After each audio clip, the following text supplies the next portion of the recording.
ہر لفظ وضو کر لیتا ہے، ہر شعر تلاوت کرتا ہے، ہر لفظ وضو کر لیتا ہے، ہر شعر تلاوت کرتا ہے، پڑھتا ہے جب کوئی نعت نبی سمجھو کی عبادت کرتا ہے۔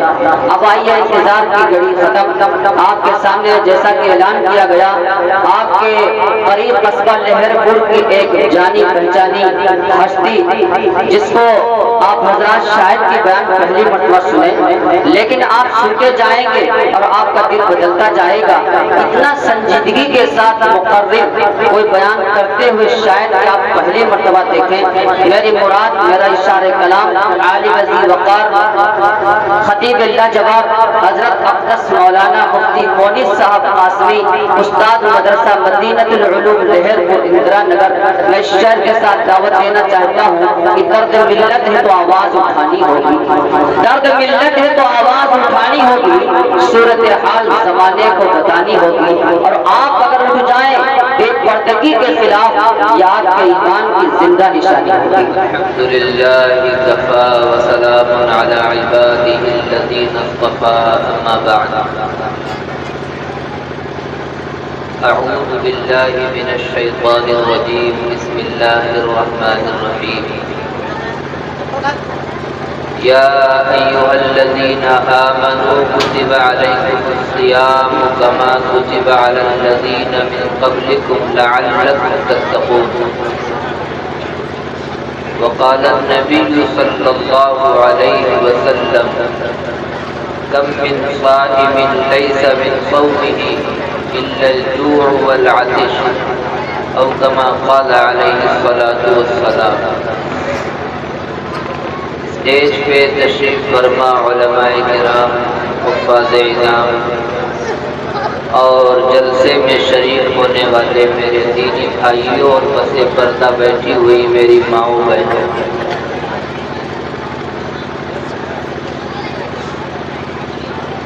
دو چار باتیں عرض کرنی ہیں۔ اگر عمل کی نیت سے سنی جائیں اور عمل کی نیت سے کہی جائیں تو وہی نجات آخرت بن جائے گی، اور اگر 24 گھنٹے نہیں 24 سال دین کی باتیں سنی جائیں لیکن عمل کی نیت سے نہ سنی جائیں، مجموعی سنی جائیں تو پھر وہ بیکار ہے۔ اس لیے نیت یہ کریں کہ انشاءاللہ جو باتیں بھی یہاں پر موجود علماء بتائیں گے اس پہ انشاءاللہ عمل کریں۔ نیت کا بڑا دخل ہوتا ہے، اس لیے نیت کر لیں کہ انشاءاللہ ہم عمل کریں گے کچھ بھی ہو جائے۔ چند دنوں کے بعد، بلکہ تین یا 4 دن کے بعد رمضان المبارک کا آغاز ہے۔ اسی کے تعلق سے کچھ باتیں کہنی ہیں، چونکہ جلسہ شاید استقبال رمضان کے عنوان سے ہے،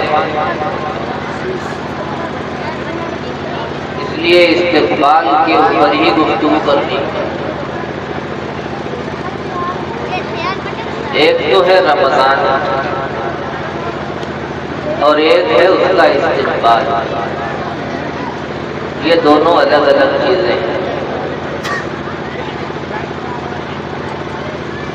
جب کوئی کسی کا پیارا کہیں سے آتا ہے اور صاحب حیثیت ہو، چاہے علمی حیثیت ہو چاہے دولت کی حیثیت ہو، سماج میں اس کی پکڑ ہو، تو اس کے آنے پر خوشی محسوس ہوتی ہے، اور لوگ جاتے ہیں باہر، اپنے گاؤں سے باہر، قصبے کے باہر، اس کے استقبال کے لیے ہر طرح کے پھول، اور اپنی اظہار مسرت کے لیے وہ تمام چیزیں اکٹھا کرتے ہیں جن کا اکٹھا کرنا ضروری ہوتا ہے، اور پھر وہ بنفس نبی شریک ہو کر کے اس آنے والے شخص کا استقبال کرتے ہیں۔ اب رمضان کا استقبال اور یہ جو میں نے مثال دی ہے، اس استقبال میں فرق کیا ہے؟ ظاہر سی بات ہے، استقبال تو کرنے وہی جائے گا جس کے دل میں آنے والے کی عزت ہو، محبت ہو۔ اگر دشمنی ہے تو کیوں جائے گا؟ شک، سیدھی سی بات ہے۔ الیکشن میں پردھان جی جب جیتتے ہیں تو جو ان کے ماننے والے ہوتے ہیں جیتنے کے بعد وہ لوگ جاتے ہیں ہار لے کر، اور جو ان کے خلاف ہوتے ہیں وہ تو گھر میں بیٹھے رہتے ہیں۔ استقبال کا کوئی سوال ہی پیدا نہیں ہوتا ہے، ایسی بات نہیں۔ گاؤں ہے تو پردھان کا نام لیا، قصبہ ہوتا تو چیئرمین یا ودھایک کا نام لیتے۔ تو استقبال تو وہ کرنے جائے گا جس کا دل صاف ہو، من میلا نہ ہو سامنے والے کے بارے میں۔ ایسے ہی تو ہے، اگر من میلا ہے یا من مٹاؤ ہے تو استقبال کرنے تو کوئی نہیں جائے گا۔ رمضان المبارک کے استقبال کے لیے ضروری ہے کہ اس سے پہلے ہم اپنے دل کی گندگیوں کو دور کر لیں۔ جو من میلا ہے، آنکھیں گندی ہیں، کان گندے ہیں، زبان گندی ہے، دل کے اندر آنے والے خیال اور جذبے وہ گندے ہیں، پیٹ ہمارا حرام رزق سے گندا ہوا ہے، خون ہمارا حرام رزق سے گندا بن کر کے ناپاکی کے ساتھ وہ جسم میں سرکولیٹ کر رہا ہے، گھوم رہا ہے۔ پہلے ضروری ہے کہ ہم اپنے آپ کو ان چیزوں سے پاک کر لیں تاکہ رمضان کا استقبال اچھی طرح سے ہو جائے۔ یعنی ویلیویبل اپنے آپ کو ہم بنا سکیں، اپنے اندر ایسی ایبیلٹی ہو، ایسی اہلیت ہو کہ ہم اپنے آپ کو رمضان کے استقبال کے لیے تیار کر سکیں۔ اور جو یہ کر لے گا انشاءاللہ اس کو رمضان کی پوری برکتیں اللہ تعالیٰ عطا فرمائے گا۔ دو چیزوں کا مرکب ہے انسان، ایک یہ جسم جو آپ دیکھ رہے ہیں، گوشت پوست، ناک، آنکھیں، کان، اور ایک اس کے اندر روح ہے۔ روح جس بندے کی جتنی صاف ہوگی وہ بندہ اتنا ہی زیادہ اللہ کے قریب ہوگا۔ گورے کالے سے، لولے لنگڑے ہونے سے، اپاہج ہونے سے، نابینا ہونے سے، بہرا ہونے سے، گونگا ہونے سے اللہ کی نزدیکی حاصل نہیں کی جا سکتی۔ ایک لولا لنگڑا آدمی جو خود اپنا پانی چل کر کے نہ لے پاتا ہو، ایک بہرا آدمی جو کچھ بھی سننے کی استھتی میں نہیں ہے، اگر اس کی روح پاک ہے تو وہ گورے چٹے اور صحیح سالم انسان سے زیادہ اللہ کے قریب ہے، جو واقعی لوگوں کو لگتا ہے کہ یہ مکمل انسان ہے، حالانکہ اللہ کی نظر میں مکمل وہ لولا لنگڑا ہے جس کی روح اللہ کے قریب ہو چکی ہے۔ اب یہ روح بنے گی کیسے؟ بنتی ایسے ہے کہ جو ہمارا جسم ہے یہ تو مٹی سے بنا ہے، تو اس جسم کی جو غذا ہے وہ اللہ نے مٹی میں رکھ دی۔ آپ لوگ تو گاؤں سے تعلق رکھتے ہیں، آپ سے بہتر ہم شاید نہیں جانتے ہو کہ کسانی کس کو کہتے ہیں، کون سی فصل کس مہینے میں اگتی ہے، کیسے اگتی ہے، اس میں آپ حضرات کو بہت زیادہ مہارت ہے۔ اب یہ جو جسم ہے اس کی ساری غذا اللہ تعالیٰ نے زمین میں رکھی ہے، غلے کی شکل میں، پانی کی شکل میں، پھل فروٹ کی شکل میں، سب کہاں سے نکلتا ہے؟ زمین سے نکلتا ہے۔ روح کی غذا کیا ہے؟ روح آئی ہے اوپر سے، عالم ارواح اوپر ہے، ساتوں آسمانوں کے اوپر عالم ارواح جہاں روحیں جمع تھی اور اب بھی ہیں، وہ آئی ہے اوپر سے، اور یہ جسم بنا ہے مٹی سے نیچے سے، تو جسم کی خوراک اللہ نے نیچے سے رکھ دی۔ روح اوپر سے آئی ہے تو اس کی خوراک بھی اوپر سے ہی آئی ہے۔ ایک انسان ہے وہ جسمانی چیزیں کھا کر کے اپنے جسم کو موٹا کر لیتا ہے، تگڑا کر لیتا ہے، ورزش کرتا ہے، جم جاتا ہے، اس کا جسم سڈول ہو جاتا ہے، مضبوط ہو جاتا ہے، وہ مکہ مار دے تو انسان بیٹھ جائے گا، اس کی طاقت آ جاتی ہے۔ لیکن اگر اس کی روح اللہ کے آگے نہیں جھکتی ہے تو اتنا ہی زیادہ وہ کمزور بھی ہے جتنا کہ ایک عام انسان کمزور ہوتا ہے۔ وہ روح روح کیسے مضبوط ہوگی؟ اسی کے لیے اللہ تعالیٰ نمازوں کو فرض کرتے ہیں، کبھی روزہ فرض کر دیتے ہیں، کبھی مال آ جائے تو زکوٰۃ فرض کر دیتے ہیں، اور مال آ جائے تو اللہ تعالیٰ حج فرض کر دیتے ہیں، اور مال آ جائے تو پڑوسیوں کی خبرگیری کو ضروری کر دیتے ہیں کہ ان کو دیکھو، جو مزدور طبقہ ہے، جو غریب طبقہ ہے، ان کی دیکھ ریکھ کرو۔ یہ روحانی غذا ہے جو اللہ تعالیٰ ہر ایک ایمان والے کو روحانی اعتبار سے دیتے ہیں۔ جیسے ایک دبلا پتلا آدمی کچھ پرہیز کرے اور کچھ کھانا شروع کر دے اور وہ جم جانے لگے، کسرت کرنے لگے، تو وہی دبلا پتلا آدمی آپ کی نگاہ میں خوبصورت اور طاقتور ہو جاتا ہے۔ بالکل اسی طرح سے روح اگر کمزور ہے تو اس سے نماز نہیں پڑھی جائے گی۔ جیسے جسم کمزور ہو، اس کے جسم میں خون کم ہو، وہ کھیت کو کھود نہیں پائے گا، دو چار پھاوڑے مارے گا، اس کا سانس پھول جائے گا۔ جسم کمزور ہے تو کدال سے کھیت کو کھود نہیں پائے گا، جسم کمزور ہے تو کلاڑی سے وہ لکڑیاں چیر نہیں پائے گا، کیونکہ کمزور ہے وہ جسم۔ اسی طرح سے اگر روح کمزور ہے تو اس کمزور روح سے نہ نماز پڑھی جائے گی، نہ روزہ رکھا جائے گا، نہ تلاوت کی جائے گی، نہ تسبیح پڑھی جائے گی، نہ خیرات کی جائے گی، اور نہ ہی کوئی زکوٰۃ دی جائے گی، کیونکہ اس کی روح کمزور ہے۔ اس کو پروٹین کی بھی ضرورت ہے، فائبر کی بھی ضرورت ہے، میگنیشیم کی بھی ضرورت ہے، کیلشیم کی بھی ضرورت ہے نا۔ ایسے جو ہے ایک دبلا پتلا آدمی اپنے دبلے پن کو جب محسوس کرتا ہے کہ واقعی میں کمزور ہوں تو پھر وہ ڈاکٹر کے پاس جاتا ہے۔ سمپل سا فائدہ ہے۔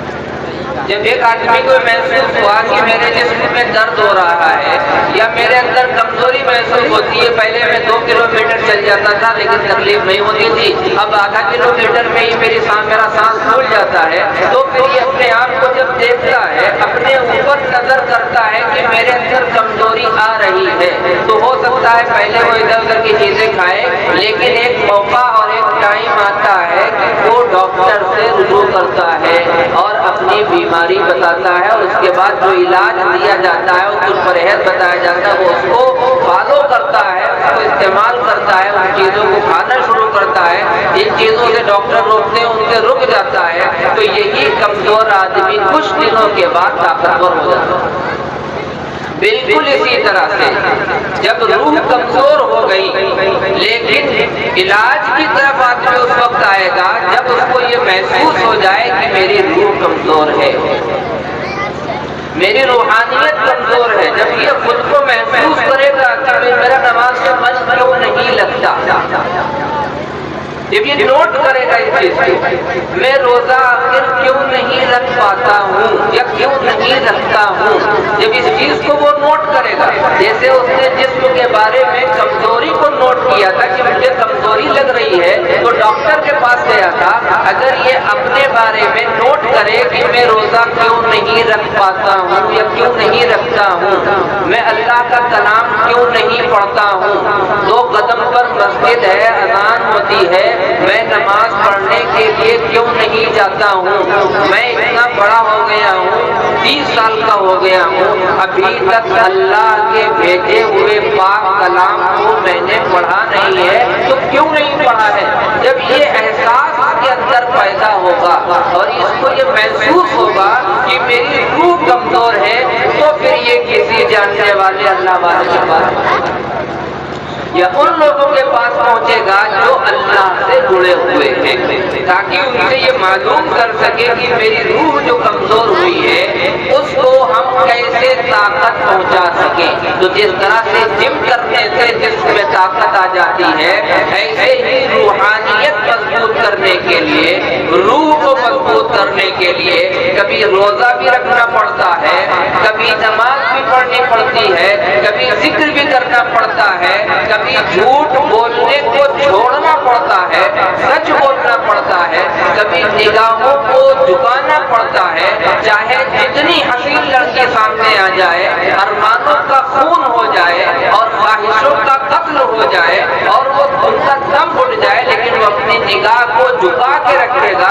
کیونکہ وہ چاہتا ہے کہ میری روح توانا اور طاقتور ہو جائے۔ یہ جو اللہ تعالیٰ نے عبادتیں رکھی ہیں اس کا نتیجہ ہے کہ روح ان کے ذریعے سے مضبوط رہے۔ بس اور کچھ نہیں، اتنا ہے۔ کسی آدمی کے کولیسٹرول بڑھا ہوا ہے جسم میں، چربی بڑھ گئی ہے، اس کی ہارٹ بلاکیج ہو سکتا ہے، دل کی نسیں جو ہے بند ہو سکتی ہیں، ہارٹ اٹیک سے مر جائے گا۔ اب اس سے ڈاکٹر کہیں گے بھیا دودھ مٹھا بند کرو، چکنا بند کر دو، دوا دے رہا ہوں دوا بھی کھاؤ، ساتھ میں پرہیز بھی کرو، ورنہ تمہاری بچنے کی کوئی بھی امید نہیں کی جاتی۔ تو کیا یہ بندہ صرف دوا کھائے گا اوپر سے چربی بھی کھائے گا؟ نہیں کھائے گا، اپنی جان سے محبت ہے نا۔ شوگر ایک آدمی کا بڑا ہوا ہے، ڈاکٹر نے دوا دے دی، اب یہ دوا کھا کر کے 10-15 رسگلے کبھی نہیں کھائے گا، اس کو پتا ہے، یہ پرہیز بتایا نہیں اگر پرہیز کروں گا تو مجھے موت واقع ہو سکتی ہے، مر جاؤں گا، تو یہ پرہیز بھی کرے گا۔ تو ڈاکٹر بھی جسم کو صحیح رکھنے میں کچھ کھانے کو بتاتے ہیں، کچھ چھوڑنے کو بتاتے ہیں، ایسے ہی روح کو صحیح رکھنے کے لیے کچھ کام کرنے پڑتے ہیں اور کچھ کام چھوڑنے پڑتے ہیں۔ ایک آدمی نماز پڑھتا رہے لیکن اس کی نگاہ گندی ہے تو اس کی آنکھ تو بے وضو ہوگی بھیا۔ وضو کر کے گھر سے نکلے اور بد نظری کر کے لڑکی کو شہوت کی نگاہ سے دیکھ لیا، گندی نگاہ ڈال دی اس کے اوپر، تو آپ تو باوضو بیٹھے، آپ کی نگاہ تو بے وضو ہو گئی۔ اللہ کے یہاں حاضر ہوئے آپ تو اوپر تو وضو ہو گیا، آپ کی نگاہ تو میاں جو ہے وہ بے وضو ہو گئی، اس کو تو پھر سے غسل کرانا ہوگا۔ اب اس کا غسل کیا آنکھ میں پانی ڈالے گا؟ نہیں، اس کا غسل اور اس کا وضو یہ ہے کہ توبہ کر لے، اے اللہ اب میں کسی بھی خاتون کے اوپر گندی نگاہ نہیں ڈالوں گا، اسی وقت اس کی آنکھ کا وضو ہو جائے گا۔ جب یہ روح پاک ہو جائے گی، قد افلح من زکاہا وقد خاب من دساہا، کامیاب ہو گیا وہ انسان جس نے اپنی روح کی گندگیوں کو دھو دیا، جس نے اپنی روح کی ناپاکیوں کو پاکیوں میں بدل دیا، جس نے اپنی روح کی بیماریوں کو دور کر لیا۔ کامیابی یقینی طور پر اس کے لیے ہمارے یہاں لکھی ہوئی۔ قال را بگزار مرد حال شو، پیشے مرد کامل پامال شو۔ جس طرح سے سونا سنار کے یہاں ملتا ہے، کھڑی ساس کے یہاں سونا نہیں ملتا، کپڑے کی دکان پر سونا نہیں پائیں گے، بلکہ کپڑے کی دکان پر پان تک نہیں پائیں گے، پان کی دکان پر پان ملے گا، کپڑے کی دکان پر کپڑا ملے گا، سونے کی دکان پر سونا ملے گا۔ ایسے ہی اللہ والوں کے یہاں ملے گا، کسی اور کے یہاں نہیں ملے گا۔ مرنا ہے بھیا، آپ کو بھی مرنا، آپ کو بھی مرنا ہے، چلے گئے۔ آج زبان بول رہی ہے، کل بند ہو جائے گی، اماں روئے گی، بہن روئے گی، بھیا کیا ہو، کچھ نہیں بول پائیں گے، نہ ہم بول پائیں گے، نہ آپ بول پاؤ۔ کچھ بہنیں آئیں گی، ہلائیں گی، بھیا تم تو بہت اچھے تھے، یہ تھے وہ تھے، کچھ زبان ہی نہیں چلتے، کیا کھیل ختم ہو گیا؟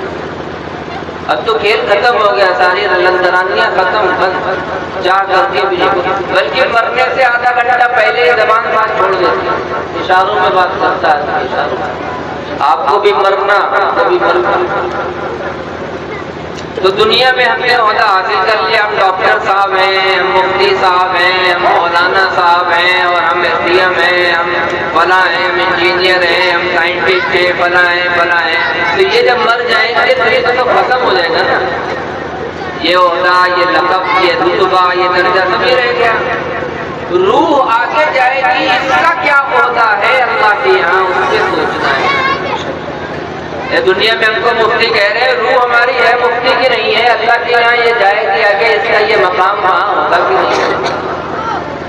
اس کو تو چھوڑنا ہے بھیا، سب کو چھوڑنا ہے۔ یہ جو ہم لوگ لیے بیٹھے ہیں، جس آپ کو بھی چھوڑنا ہے، ہم کو بھی چھوڑنا ہے، کوئی چاہے نہ چاہے چھوڑنا ہی چھوڑنا ہے۔ وَلَوْ كُنْتُمْ فِي بُرُوجٍ مُشَيَّدَةٍ، کہیں بھی ہو کھینچ لیں گے تم کو۔ حتی اذا بلغت الحلقوم، جب روح یہاں تک آ جاتی ہے، کھڑے تو ہوتے ہو سامنے، اگر تمہارے بس میں، اللہ تعالیٰ کہہ رہا ہے تمہارے بس میں تو واپس کر کے دکھاؤ۔ ایک ڈاکٹر مریضوں کی زندگی بچاتا بچاتا ایک دن خود موت کے اس میں چلا جاتا ہے، نہیں چلا جاتا۔ جو دوسروں کو درد دل کی دوا دیتے بیچتے تھے، وہی آج درد دل میں مبتلا ہے۔ وہی ہارٹ اٹیک کا ڈاکٹر، جو ہارٹ کا ڈاکٹر ہے، دل کا ڈاکٹر ہے، لوگوں کو دوائیں دے کر کے جیا رہا تھا، ایک دن اسی کو ہارٹ اٹیک ہو گیا۔ کیا ثابت ہوا؟ کوئی اور طاقت ہے جس کے پاس سب کچھ چھین لیتا ہے۔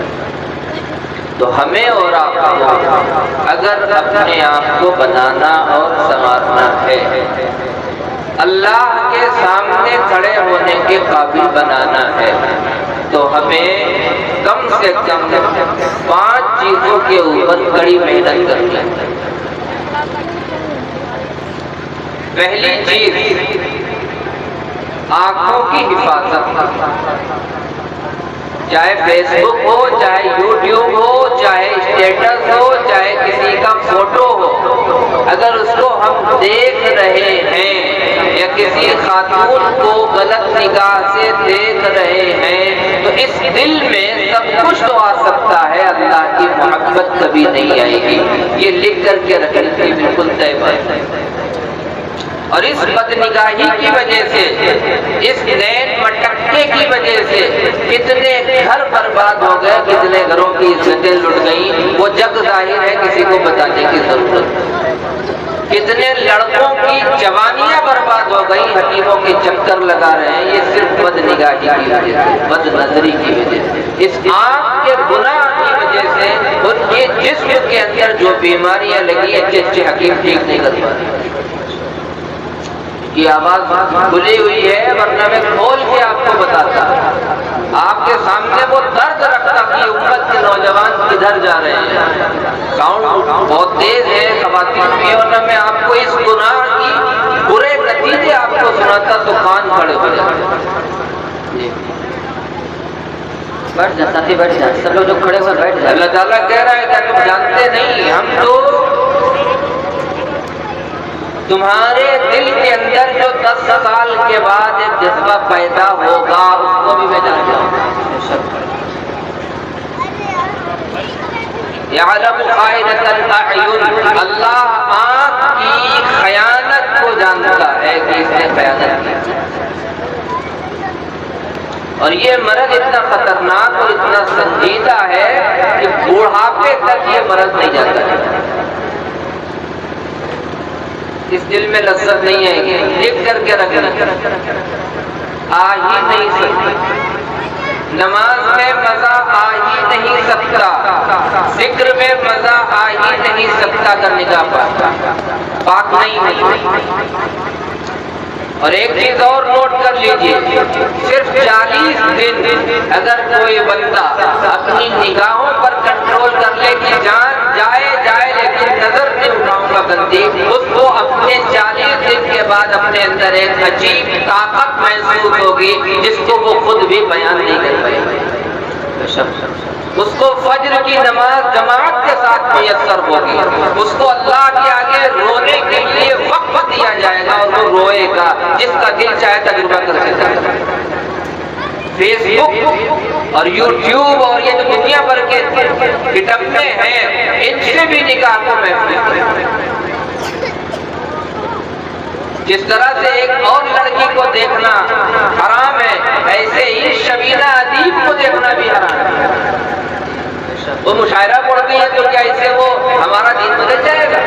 قاری رقیہ کی لائیو قرأت سننا ناجائز ہے۔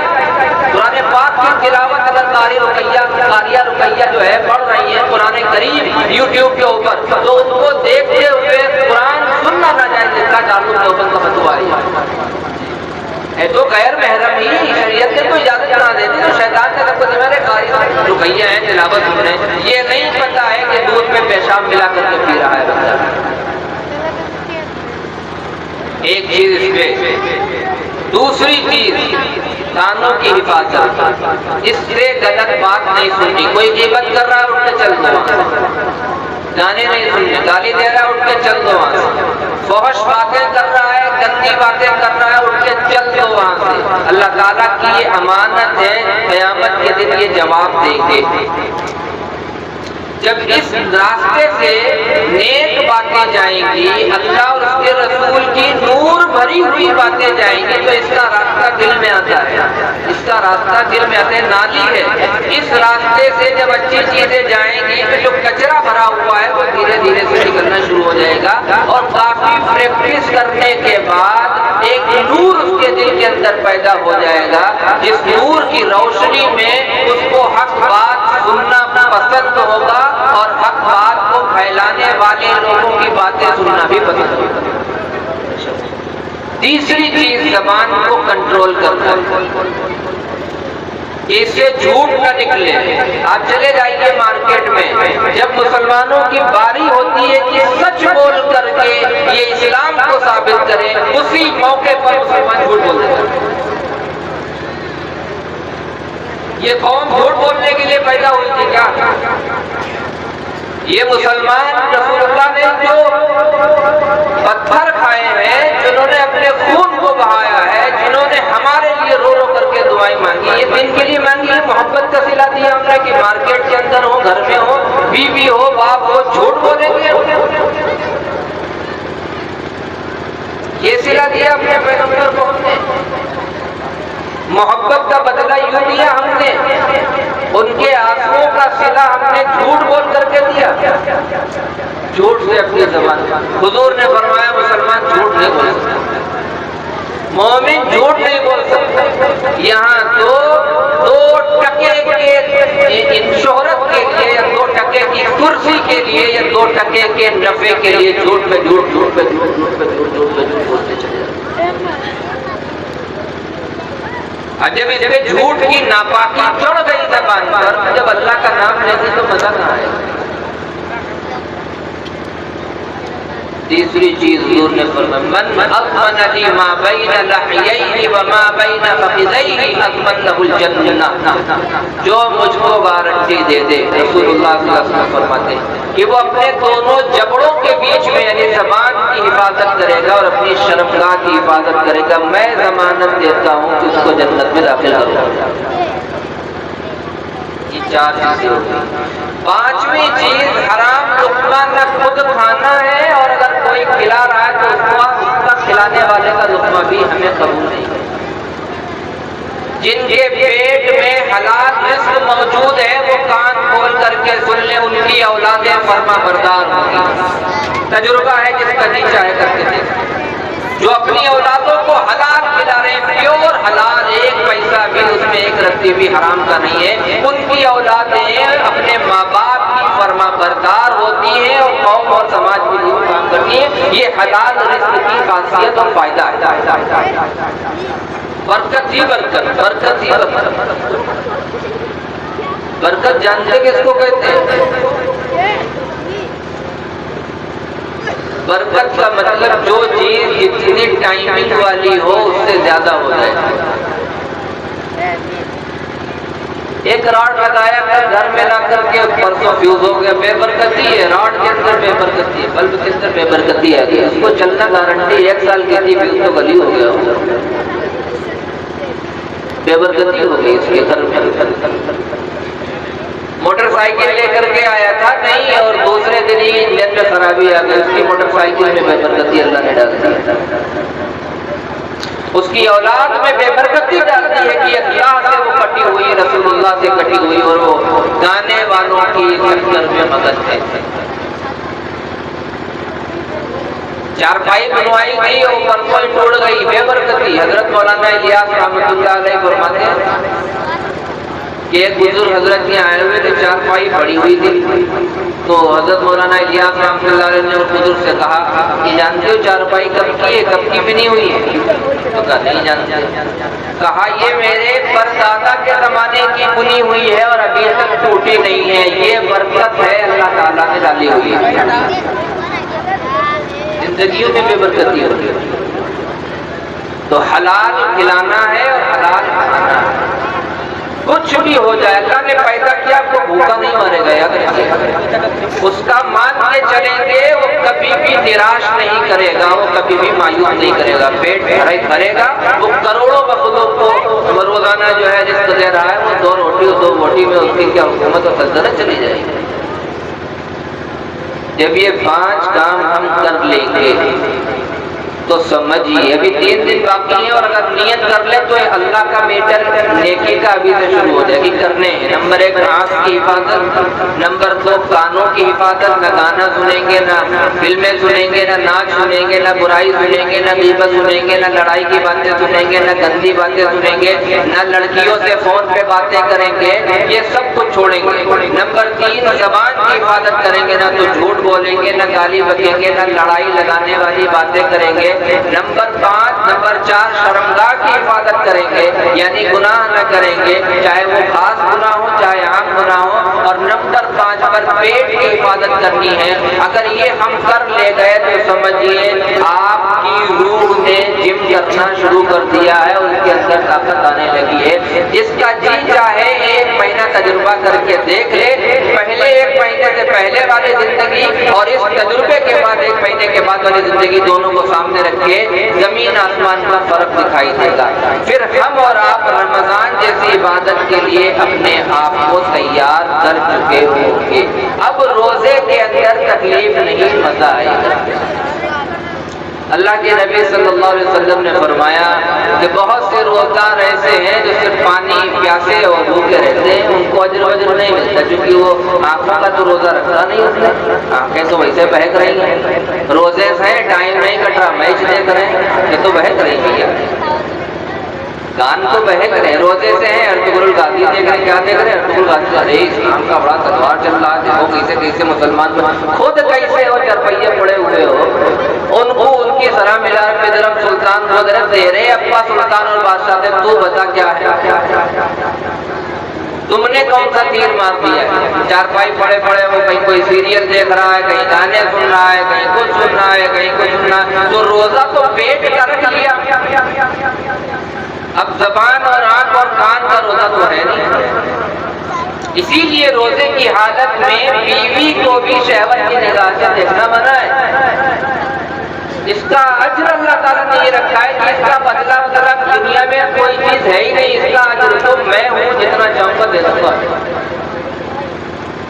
اور ایک بات اور سن لیجیے اور بات مکمل کر رہے ہیں، یہ جو بیماریاں ہمارے جسم میں ہیں، شوگر کی، کولیسٹرول کی اور نہ جانے کیا کیا، السر کی جو بیماریاں ہو جاتی ہیں، معدے میں السر ہو جاتا ہے، زخم ہو جاتا ہے معدے میں، یہ مرچیں والی چیزیں کھانا اور یہ چٹپٹی چیزیں کھانے سے ہوتا ہے۔ رمضان کو اللہ تعالیٰ سال میں 1 بار بھیجتا ہے تاکہ وہ کچرا جو ہے وہ سب کا سب نکل جائے۔ اب صبح سحری میں یہاں تک چڑھا لیا اور افطاری آدھا گھنٹہ پہلے ہی سوچ رہا بیٹھا ہوا یہ والی پکوڑی پہلے ہم کھیبا، وہ چٹنی ہم کھیبا، یہ ہم کھیبا، دل کو پہلے سے لگا لیا میاں، نگاہ تو پہلے جما لی۔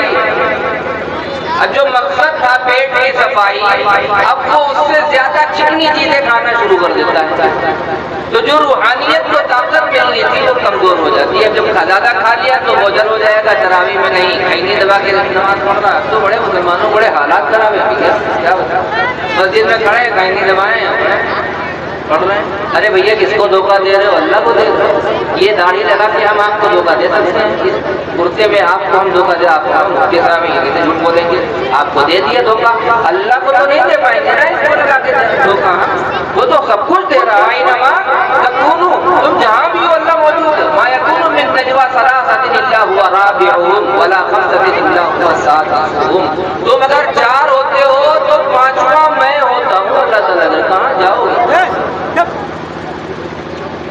ایک بادشاہ تھے، وہ اپنے ایک چیلے کو بہت مانتے تھے، بلکہ پیر تھے، وہ اپنے ایک مرید کو بہت مانتے تھے، بے انتہا مانتے تھے، تو دوسرے مریدوں کو جلن ہوئی کہ پیر صاحب دیکھو اسی کا نام لیا کرتے ہیں، اسی کے گن گاتے ہیں، اسی کی باتیں کرتے ہیں۔ پیر صاحب کا خبر پہنچ گئی تو پیر صاحب نے ان کے جو لوگ اعتراض کر رہے تھے ان کے سب مریدوں کو بٹھایا اور کہا جاؤ یہ مرغا لے جاؤ، تم لوگ 3-4 لوگ ہو اور ایک مرغا ایسی جگہ دبا کرنا جہاں کوئی دیکھ نہ رہا۔ 3 لوگ گئے یا 4 لوگ گئے، وہ کاٹ کر کے لے آئے. یا چھکڑی میں ہم نے ذبح کر دیا تھا، وہاں کوئی نہیں تھا، کمرے میں ہم نے کاٹ دیا، کوئی نہیں تھا. جس کو پیر صاحب مانتے تھے وہ ابھی تک آئے نہیں. یہ لوگ آ گئے، کسی نے کونے میں ذبح کر لیا، کسی نے بند جگہ میں ذبح کر کے پیر صاحب کے پاس ہے کہ آپ نے کہا تھا جہاں کوئی نہ ہو وہاں ذبح کرنا ہے، ذبح کر رہا ہے. وہ مرید نہیں آئے. کافی ٹائم کے بعد وہ آئے تو پیر صاحب نے کہا ہاں بھیا تم تو ذبح نہیں کی، یہ لوگ تو ذبح کر رہا ہے. تو اس مرید نے کہا کہ حضرت ایسی کوئی جگہ ہی نہیں ہے جہاں اللہ موجود نہ ہو. آپ نے کہا تھا جہاں کوئی موجود نہ ہو وہاں ذبح کرنا، اس لیے ہم ذبح کر ہی نہیں پائے. اللہ تو ہر جگہ موجود ہے. تب پیر صاحب نے ان کو سمجھایا کہ میں اپنے اس مرید کو اس لیے مانتا ہوں کہ اس کے دل میں اللہ اتنا بس بجا ہے کہ ہر جگہ اسے اللہ ہی اللہ دکھائی دے رہا ہے. جب یہ بیٹھ جائے گا کہ کوئی مجھے دیکھ رہا ہے، اللہ دیکھ رہا ہے، طاقت والا ہے، عین گناہ کرتے وقت مجھے فالج کی بیماری دے سکتا ہے. جو آدمی زنا کر رہا ہے عین زنا کے موقع پر، جو مشت زنی کر رہا ہے عین مشت زنی کے موقع پر، جو آنکھوں کو بھٹکا رہا ہے یا باتیں کر رہا ہے لڑکیوں سے، اسی موقع پر اللہ قادر ہے کہ فالج کا اٹیک کر دے. لیکن وہ بخشتا رہتا ہے، معاف بہت کرتا ہے، اس لیے غور کرتا ہے کہ چھوڑ دو. لیکن اس چھوڑنے میں کبھی اگر جلال آ گیا نا تو نسلیں تباہ ہو جائیں گی. اللہ کسی کو نہیں چھوڑتا. ایک سے ایک فرعون حامان قارون ہے بڑے، جن کا نعرہ تھا من اشد منا قوتاً، ہم سے زیادہ پاورفل کون ہے، بلکہ سپریم پاور ہم ہی ہیں، ہم سے ہمارے مقابلے میں کوئی ہے ہی نہیں. اللہ تعالیٰ نے ان کے اوپر کیا کر کے سخر علیہم سبع لیال وثمانیۃ ایام حسوما فتری القوم فیہا صرعا کأنہم اعجاز نخل خاویۃ. 7 راتوں تک اور 8 دنوں تک اللہ نے طوفان بھیجا اور چٹکیوں میں ان کے گھروں کو ایسا کر دیا کأنہم لم تسکن بعد، کہ اس کے بعد گھروں میں کوئی آبادی نہیں. ایسا لگ رہا تھا کہ کھجور کے ٹوٹے ہوئے تنے پڑے ہوئے. ان کی طاقت یہ تھی، بڑے بڑے پہاڑ میں اپنے ہاتھ سے پہاڑوں کو تراش کر کے گھر بناتے تھے. یہ اتنی طاقت تھی. ایک لمحے میں اللہ نے جھٹکا دیا. تو ہم اور آپ چپتی کا شورما ہے، ٹکر اس سے رہ رہے ہیں تو کچھ سوچ سمجھ کے رہے. ارے جاؤ میڈیکل کالج کے اندر اور دیکھ کے آؤ کتنے لوگ ہیں جن کی ٹانگیں ایسی لٹکی ہوئی ہیں، پٹیاں بندھی ہوئی، 5 جگہ سے فریکچر ہیں ان کی ٹانگیں. سجدہ کرنا چاہ رہے ہیں لیکن کر نہیں پا. کتنی بوڑھی عورتیں، کتنے بوڑھے باپ ایسے ہیں جن کے گٹھیا بائی کی بیماری ہو، جھکنا چاہتے ہیں، وضو کرنا چاہتے ہیں لیکن وہ جھک نہیں پاتے. جائیے میڈیکل کالج کے اندر اور دیکھیے جا کر کے کتنے نوجوان جو بڑے مزے و مستی میں رہتے تھے، بڑے ٹامک ٹوئیاں کرتے تھے، ایسے چلتے تھے، منہ ایسے کرتے تھے. دیکھو جا کر کے کسی کے 2 نلی یہاں پڑی ہیں، یہاں پڑی ہیں، اور کہاں پڑی ہیں، وہ پڑے ہیں اسٹریچر کے اوپر، نہ کوئی پرسان نہاد ہے، کوئی الگ بہ رہا ہے. اللہ اللہ ہے، اس کی طاقت کو چیلنج نہیں کرتا. اس کا شکر ہے. ہم رات کو سوئے کالے تھے، کالے ہوئے، اگر وہ چاہتا تو سفید داغ کی بیماری صبح ہم کو دے سکتا تھا. وہ روز بچا رہا ہے، کوئی منہ نہیں لگائے گا، پانی نہیں پیے گا ہمارے گلاس کا. وہ قادر ہے مطلق قاہر. اللہ قاہر بھی ہے، قادر بھی ہے، لیکن بڑا رحیم ہے، اس لیے چھوڑ دیتا ہے. اس کی پکڑ میں جب کوئی آتا ہے تو وہ بچتا نہیں ہے. قادر ہے، قادر ہے. ہماری آواز کو چھین سکتا نہیں چھین سکتا. ابھی تک پکا رہے ہیں، ہماری آواز کو بند کرتے. کون ہے مائی کا لال جو ہماری آواز کو واپس کرے؟ ابھی نظروں کو گندا کر رہے ہیں، ہماری روشنی کو چھین لے. دنیا کے اندر کوئی ڈاکٹر نہیں پیدا جو ہماری روشنی کو واپس کرے. اس لیے اس کی طاقت کو چیلنج نہ کریں. بندے ہیں، کمزور بن کے رہیں گے. اللہ کو نیت کر لیں کہ رمضان میں اپنے آپ کو بدلنے کی پوری کوشش کریں گے انشاءاللہ. ہمارے بزرگوں نے لکھا ہے رمضان میں جو آدمی نیت کر لے کہ میں